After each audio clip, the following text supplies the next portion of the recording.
Welcome to the Fantasy Football Sackos podcast with your hosts, Jason Shellcross and Alex Krogh. What's up? Welcome in, week six waivers here. We're going to do this podcast like it's a 1999 Budweiser commercial. And speaking of Budweiser, it's Alex Krogh here. I'm flying solo tonight after what was supposed to be a reunion. Jason's not here. I asked him at 9:47 this evening, let me know when you'd like to dance.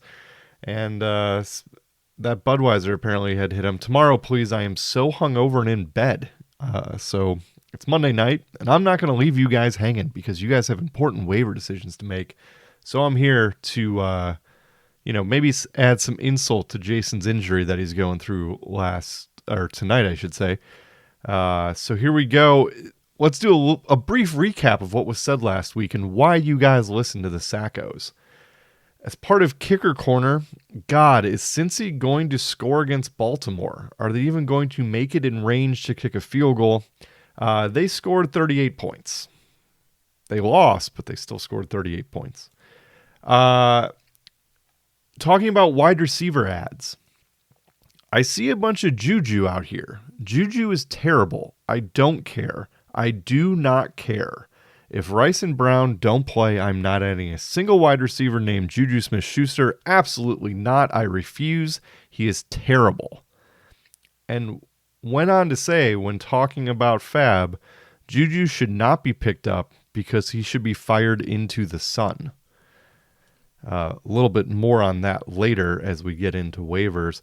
Jason went on to say, notice how much quicker the podcast is when he isn't on. I'm assuming he is referring to me. I just, for the record, want to mention that if you compare the two solo episodes that we've done, and this is the only time you'll ever hear me say this, but mine was shorter. All right, on to week 6, but as just like a brief look back at week 5, it was a strange week, super high scoring week. It's like everybody's like in shape now or something. I don't know. It's kind of nice not having kickers carry your fantasy rosters like they've seemingly been doing the first 5 weeks or first 4 weeks, I guess. And hey, I talk fantasy football not for a living, of course, just randomly talking to this microphone in my basement currently, but it's always seemed like, just abstractly, and I almost feel bad to admit this, I feel like Tank Bigsby and Bucky Irving are like the same person, and it turns out they're not the same. They had similar roles. Tank Bigsby went absolutely off. Me and Jason are in a dynasty league, kind of hurting at running back, and so we actually started Tank Bigsby this week. Rattled off a 25-point week, 13 carries, 101 yards, 2 tutties. Had his first catch of the year go for 28 yards. He had 7 for 90 the week before. He has the Bears in London this week, which is not great, but he shouldn't be rostered in more than 9.5% of ESPN leagues. Rico Dowdle somehow is only rostered in 52% of leagues. He was RB3 this week. Like, what is going on at the running back position? Like, it was mostly wide receiver driven points this week, I will say. Rico Dowdle had a great game against the Steelers. 20 carries, 87 yards, 2 catches, 27 yards, and a receiving touchdown. Had his best week of the year against Pittsburgh, which is somewhat surprising. He's home against Detroit and then a bye week. So should be rostered in more than 53% of leagues. I'd go drop some fab on him.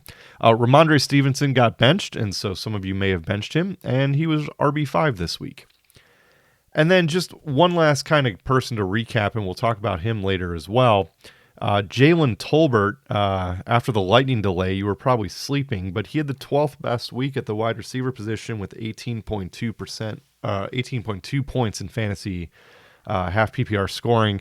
No Brandon Cooks, he had 10 targets. But the real reason why I bring him up is because while I was sleeping, apparently Tolbert got hurt and then came in to catch the game-winning touchdown.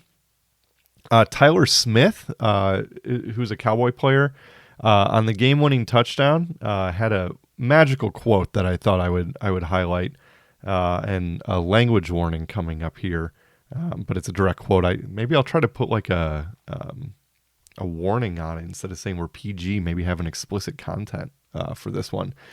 All right, so Tyler Smith on the game-winning touchdown to Jalen Tolbert. Bro, it was miraculous. JT literally sprained his fucking nuts. Excuse me, sorry guys. Sprained his nuts the play before. Then comes back, makes the game winner. Unbelievable. Gives a new meaning to Sacco, huh? All right, scoring, less field goals, week 5. Teams coming off a bye. Lions, Chargers, Eagles, Titans. As always, sort by most owned to see if somebody got dropped that maybe shouldn't have because they didn't score this week and they're trying to be sneaky by maybe having them fly under the waiver. So do that. Teams on bye this week: Chiefs, Rams, Dolphins, and Vikings. So some players out that you'll probably need to scour some waivers depending on how deep your bench is. Reminder: we try to keep this to 50% owned or less. So here we go to talk about quarterbacks.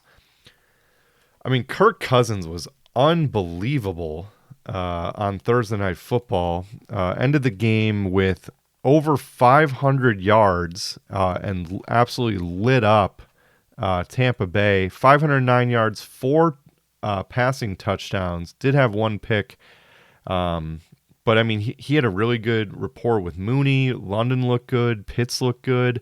Kind of seems like they're getting their rhythm a little back after him coming off the injury, and they're more familiar with each other. And guess who they play this week? They're at Carolina. Like, you could not ask for a better matchup than at Carolina. They have the Seahawks, and they're at Tampa Bay, home against Dallas. So, like, they have some okay matchups coming up. For Kirko, depending on scoring, you can definitely ride with Kirk Cousins. I wish Joe Flacco was the starter every week for Indy. They said that Richardson's going to be back, and he's the starter when healthy. Maybe they're going to say he's not going to be healthy for a while. Who's to say? But Joe Flacco is elite. I wish he kept playing so that he gives values to Downs and Pierce and Pittman and just that whole offense. So I would not add Joe Flacco unless you're in a 2 quarterback league, just hoping he plays. But he was great. Another recommendation I would add, Jared Goff. He has not thrown an incomplete pass since week 3, guys. Like, that is real. He in case you forgot, was perfect on Monday Night Football a couple weeks, well, I guess a week ago now. 18 for 18, 292 yards, 2 touchdowns. They are playing at Dallas this week, and they're going to want revenge for kind of that game that happened last week, that happened last year with the ineligible receiver that got thrown to. So, Detroit's coming for the Cowboys' heads in Dallas in Week 6. So. Do like Jared Goff, still in a dome. Again, they don't play outside all that often. So if you're hurting, Jared Goff. All right, random ass running backs. Obvious add is Tank Bigsby. Mentioned him earlier, but he was just so good. And, they mentioned that, Tank is not the starter and it's Travis Etienne. But damn, man, Tank Bigsby's been really good. He got hurt week 2, so he didn't do anything. Kind of came back a little slow week 3, but the last 2, 7 for 90, 13 for 101, and 2 touchdowns. Again, they're in London against Chicago. Don't love that, but he should be added. He's only rostered in 9.5% of leagues. Ty Chandler took over for Aaron Jones after he got banged up. He's rostered in 35% of leagues. The Vikings are on a bye.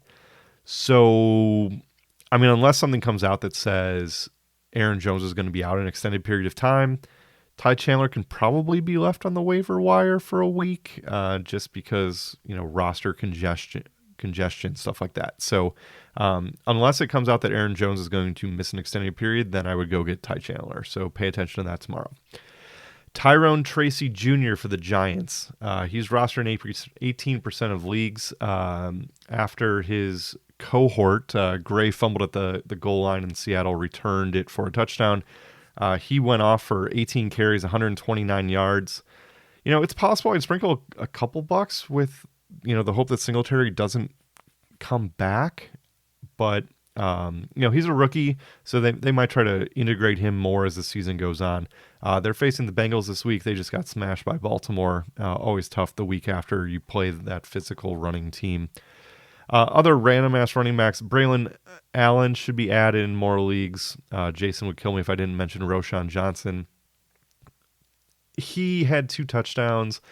One was in garbage time, and one was after Swift got stopped at the goal line like 2 or 3 plays in a row, and they just kind of wanted to give him a breather, and he was pissed coming off the field.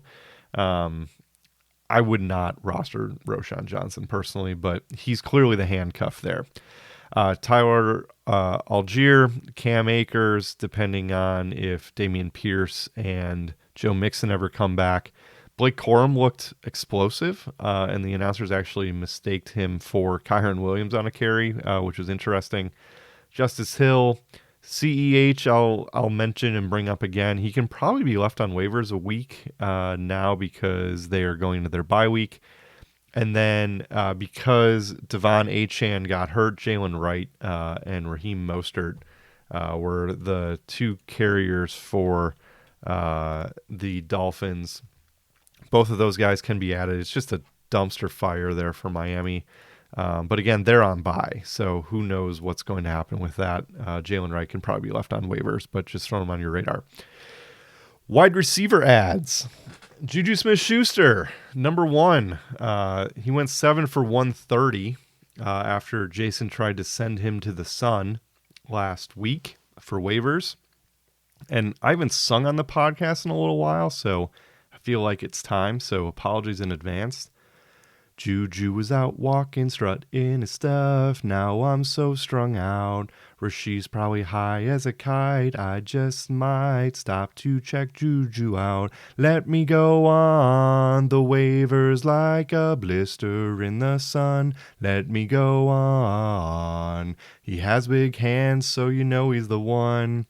Getting vibes of like 2022 JuJu. He had 78 catches for 933 yards. I believe he only had 3 touchdowns that year when I was so high on him. But he reprised his role and took Rasheed's. Go get that man. He's only rostered in 4.3% of leagues. And you kind of knew this was coming after Jason crapped all over him last week. I would be willing to spend 10, 15, 20% if you're hurting a wide receiver because he's going to be the guy. I will caveat that with Devontae Adams was supposed to be on Up and Adams tomorrow, and he is not. So it's possible Devontae Adams is getting traded. If he ends up going to the Chiefs, then I retract my JuJu love. But yeah, go get JuJu Smith-Schuster. He was really good. All right, Darnell Mooney. He had 16 targets last week. He is rostered in 69% of leagues. He's been really good since week 1. Him and Kirk seem to have a connection. Targets 7, 8, 6, and 16 the last 4. 9 for 105 and 2 touchdowns against Tampa Bay. And again, they're at Carolina this week. Hard to ask for better than that. Josh Downs really has been the biggest benefactor, I think is the right word, from the Joe Flacco experience. He had 8 for 82 and a touchdown last week. This week he had 9 for 69 on 12 targets. At Tennessee, home against Miami the next 2 weeks. Please, Joe Flacco.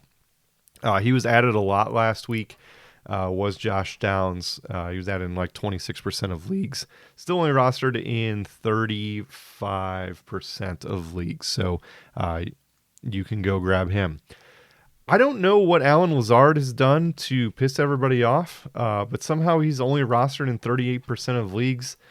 He is wide receiver 18 after this week. In half PPR, he is 23.9. This is weekly, 2.1, 12.3, 8.3, and 11.4. His targets 9, 4, 3, 8, and 10 this past week. Only had 4 for 34, but did find the end zone. Aaron Rodgers loves throwing him the ball. And so if you're telling me he's going to get, 5 to 10 targets a week, sure, sign me up. We talked about Jalen Tolbert, probably a cheap free ad for the bye week. Not many people are on wide receiver 2 for the Cowboys, but him and his nuts might be a good ad for your team this week. Tight ends to be on the radar. Taysom Hill's been out. He's rostered in 25% of ESPN leagues. He's fractured ribs, so more or less just wants you to be aware of him.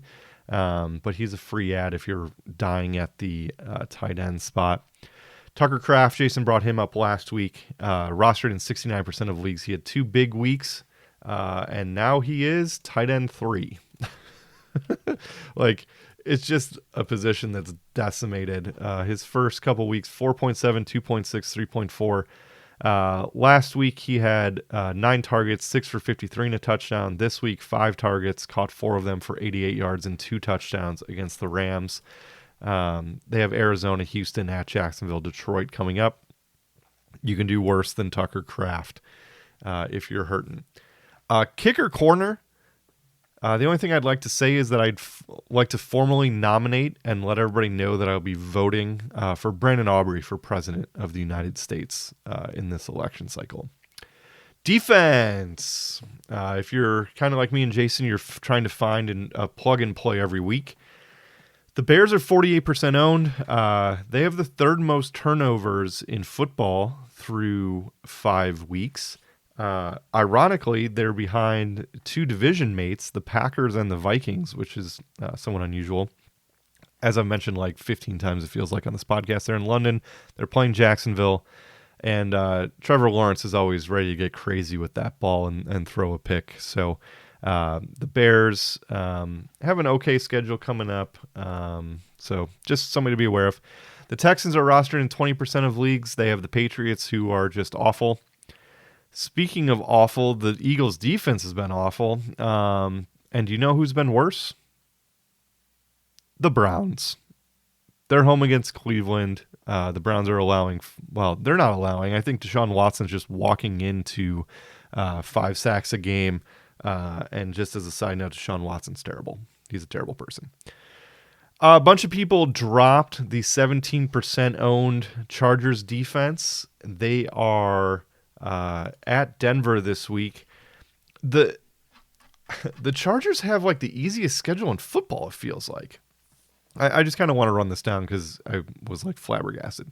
Week 1, home against the Raiders, at Carolina, at Pittsburgh, home against Kansas City is obviously tough. They were on a bye this week. Week 6, at Denver, at Arizona, home against New Orleans, at Cleveland, home against Tennessee, home against Cincinnati. I think it's a little tough in here. Baltimore, at Atlanta, at Kansas City. And then they finish with Tampa Bay, Denver, at New England, and at the Raiders again. I mean, you're talking about a team a team defense that maybe you can pick up and play and keep throughout the rest of the season. There's a couple tough games in there, but nothing like brutal. So Chargers defense is somebody that I will recommend to you.